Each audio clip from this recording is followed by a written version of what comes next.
Okay, here we go.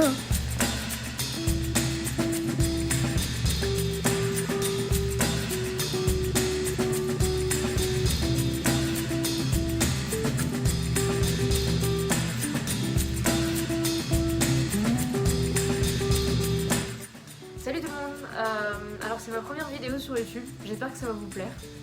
Je vais vous raconter mon aventure montréalaise.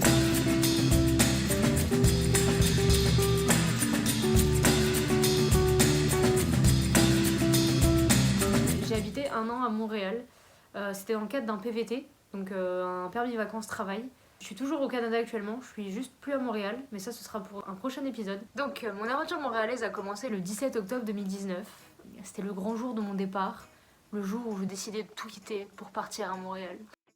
C'était le jour le plus stressant de ma vie, hein, parce que tu décides quand même de dire au revoir à tes potes, à ta famille, de partir dans un pays que tu connais pas. Donc c'est juste dit, vas-y YOLO, on va partir au Canada. On a choisi Montréal pour la langue, parce que ça reste du français. Alors c'est du québécois, mais ça reste du français, ça reste plus ou moins ta langue, et du coup c'était plus facile pour nous, c'était le choix le plus simple à faire au début. On a choisi Montréal parce qu'on s'était dit que on avait déjà assez de choses traumatisantes qui allaient se passer. Non, je rigole, mais on s'était dit que le fait déjà de changer de pays, c'était quand même une grosse étape. Alors du coup, on a décidé de d'abord choisir Montréal, déjà parce qu'il y avait beaucoup de PVTistes là-bas, et au final, ça te rassure facilement quand même. Ça te rassure pas mal de savoir que t'as des gens qui sont déjà passés par là, et que quoi que tu puisses traverser, en théorie, t'as toujours quelqu'un qui l'a vécu. Nous, on était on est toujours d'ailleurs, sur des groupes Facebook en fait, de PVTistes à Montréal, et ça nous a beaucoup aidé. Une fois que t'es arrivé à Montréal, c'est là où tout commence. Tu dois trouver un travail, puis tu dois trouver un logement, puis après c'est tout, tu commences ta vie en fait. Au début on avait décidé de prendre en fait un Airbnb. On s'était dit que le temps de trouver un travail et un logement, c'était la meilleure chose à faire. Franchement pour le coup on a trouvé un appartement et un job assez rapidement. On a trouvé un appartement dans le quartier français de Montréal, le Plateau pour ceux qui connaissent. Franchement c'était un super quartier, il était super beau. À la base on s'était dit que en se retrouvant en plein milieu du quartier français c'était un peu con. Mais pour ma défense c'est très joli. Vive la défense. On payait un peu cher quand même, mais en fait on voulait un appartement meublé. Parce qu'on savait qu'on allait bouger à un moment et que ça servait à rien qu'on achète des meubles quoi. Et donc on a trouvé un appartement meublé qui était quand même vachement cool, qui était super bien placé. On était vraiment à 2 pas du métro et on pouvait aller au centre-ville comme ça quoi. Franchement l'appartement, aucun regret quoi. On était juste à côté d'une rue qui s'appelle la rue Mont-Royal, qui est super canon quand même, tu vois. Enfin vraiment tu peux tout trouver à Mont-Royal en fait. Donc, et puis t'avais accès au Mont-Royal où du coup t'avais un point de vue magnifique sur Montréal.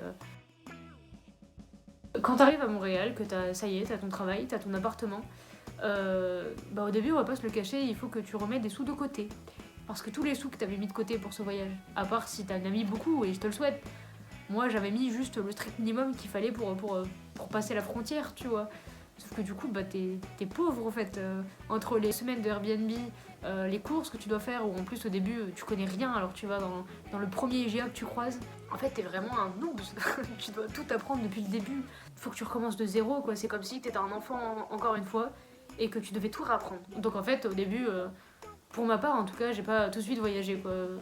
On pensait juste à remettre de côté quoi, parce que pour nos prochains voyages c'était essentiel. Si on voulait se permettre de bouger après plus tard au Québec, il fallait qu'on mette de côté. Faut savoir qu'à Montréal l'hiver il peut vraiment faire très très froid.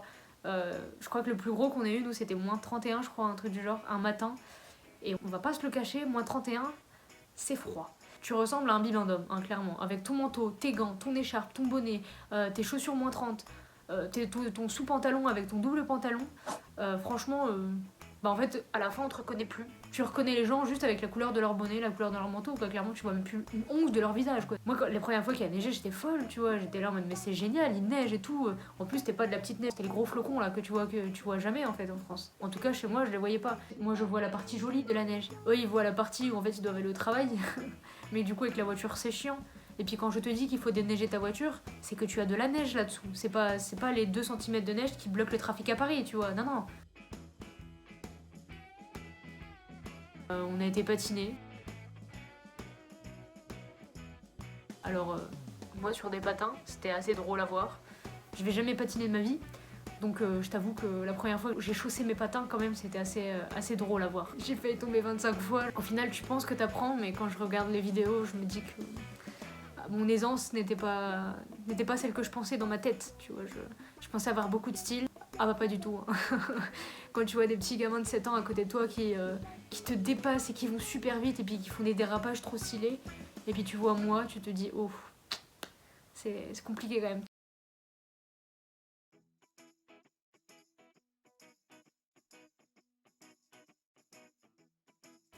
Nous a rejoint le Covid. Donc là, coup dur, hein, on s'est retrouvés confinés, enfin pas vraiment confinés au début, j'ai juste été mise en chômage technique parce que le resto où je travaillais a fermé, hein, forcément. Et au final, ça a quand même duré jusqu'à la fin de mon aventure montréalaise. On est resté confinés 3-4 mois, je pense. La fin, elle était fin juin, début juillet. Après, pour le coup, je trouve qu'on était méga chanceuse parce que le Canada a mis beaucoup d'aide en fait en place pour cette période super difficile pour tout le monde. Donc franchement, on peut pas se plaindre. Hein. Après le confinement, on a décidé de profiter un maximum de Montréal comme on pouvait.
Franchement, c'était plutôt pas mal. On a redécouvert Montréal en fait parce que tu peux le redécouvrir à chaque saison. C'est tellement différent en fonction des saisons. On est arrivé, nous, c'était la fin de l'automne, donc on a vu un peu Montréal en automne. Et en fait, du coup, t'as eu l'hiver, donc là, on a vu Montréal sous la neige, tout ça, c'était génial. Et puis après, bon, alors le printemps, clairement, on l'a pas vécu beaucoup étant donné qu'on était en confinement. Mais après, Montréal en été, apparemment, Montréal en été, c'est quand même quelque chose, tu vois. Là, avec le Covid, tous les festivals ont été annulés. Donc en fait, le Montréal, comme toi tu l'entends, les festivals, les apéros dans les parcs, et ça se passe pas comme on aurait voulu, tu vois. On l'a pas vécu. On a quand même vécu Montréal en été dans le sens où t'avais quand même des trucs ouverts. Nous, notre rue, en fait, dû au Covid, elle a voulu aider les commerçants qui y étaient. Du coup, ils ont tout piétonnisé, donc ça, c'est super cool. Je trouve que ça a apporté pas mal de gens dans les restos, les bars qui essaient de survivre à cette crise.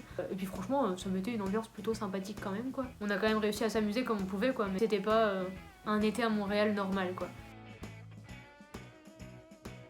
On a fait un tour sur l'île Jean-Drapeau, donc Montréal c'est une île, et juste à côté en fait t'as un pont où du coup ça rallie à une petite île. C'est l'île Jean-Drapeau, mais en fait c'est vraiment un espace vert où tu vis ta meilleure vie. On a été faire du canoë, du kayak, l'un des deux, je sais jamais lequel est lequel. Et là tu te dis vraiment que tu n'es pas à Montréal, enfin c'est un truc de malade quoi. On a fait quand même pas mal de randonnées au Mont-Royal, donc t'as Montréal et au milieu t'as le Mont-Royal.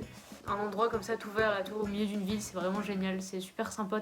Quand t'es dans le Mont-Royal, t'as même pas l'impression d'être en ville en fait. T'oublies carrément que t'es dans une grande ville. De toute façon, même dans la ville, t'oublies que t'es dans une grande ville. À part quand t'es dans downtown, enfin quand t'es dans le centre quoi, où là t'as vraiment les gros buildings et tout. Moi perso, j'oubliais que j'étais dans une ville, tu vois, enfin c'était super calme et tout. En fait, Montréal c'est quand même grand, tu vois. Mais t'as pas l'impression d'être étouffé en fait, au contraire, c'est incroyable.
très enrichissante. J'ai rencontré des personnes merveilleuses, découvert une culture incroyable. Et même si je suis un peu triste de te quitter, je sais, Montréal, qu'on se reverra.